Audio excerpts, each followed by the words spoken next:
Gentleman from Connecticut, Mr. Courtney.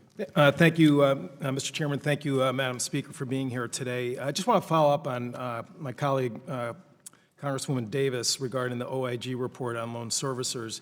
Again, just for the record, the OIG found 61% noncompliance by loan servicers in most basic functions in terms of not recording payments from student borrowers, reporting them to credit agencies inaccurately, which is like going into credit hell when that happens for student borrowers. And again, I mean, that's an appalling rate, and I would ask, Mr. Chairman, that the OIG report be admitted to the record. Congressman, if I could just... Actually, let me just do this first, okay? And then I'll have a question for you, I promise. Without objection. Thank you, Mr. Chairman. So not only are we seeing, again, this kind of batting average, poor batting average by the department regulating loan servicers, under your leadership, you've taken numerous steps to undermine state enforcement of student borrower protections. Last December, without any public notice, your department issued a memorandum borrowing loan servicers from releasing information to state law enforcement officials. And again, Mr. Chairman, I would ask unanimous consent to enter a memo sent by the department to all loan servicers into the record.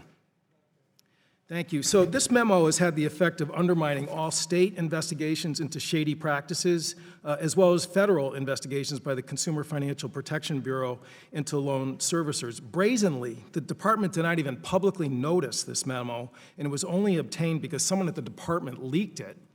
So I want to ask, given the fact that state law enforcement has had a spectacular record of success in terms of getting restitution for student borrowers who, again, had their funds misappropriated, shutting down deceptive practices, and again, it's the New York AG, Minnesota AG, Illinois AG, Connecticut AG, I mean, they've all been doing this work collaboratively with the federal government.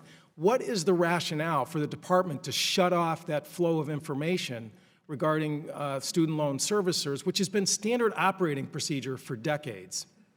Well, Congressman, first let me comment on the OIG Actually, I asked you a report. question, and we don't have much time, so could you just sort of I explain understand, but what this is a decision you made to shut off this information to people who are law enforcement. They're investigating things like fraud. I mean, so please explain that decision in that memo. I will be happy to, but I want to comment to the OIG report. I didn't ask you about that. The findings of which we have addressed. They were for a period of time that it was from a long period of time ago. They've been addressed with regard to the loan servicers and state involvement. Federal student aid is a federal program, and to involve every single state in a separate oversight capacity So really again, preempts so federal... preemption does exist. There's no question about it. When Congress acts like ERISA, we preempted state regulation of insurance back in the 1970s by an act of Congress. In terms of student loan servicing enforcement, Congress has never preempted that away from attorney generals who are just simply enforcing in many instances their own state consumer protection laws.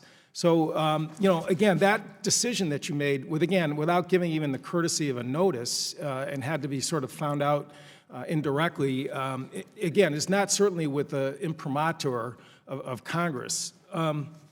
So in addition, to sort of ignoring law enforcement, who's been doing a great job in terms of protecting student borrowers, in the 2019 appropriation by Congress, we directed the department to respond to all requests from these law enforcement agencies within 10 days of receipt and to make publicly available on its website a detailed list of all individual requests made to the department.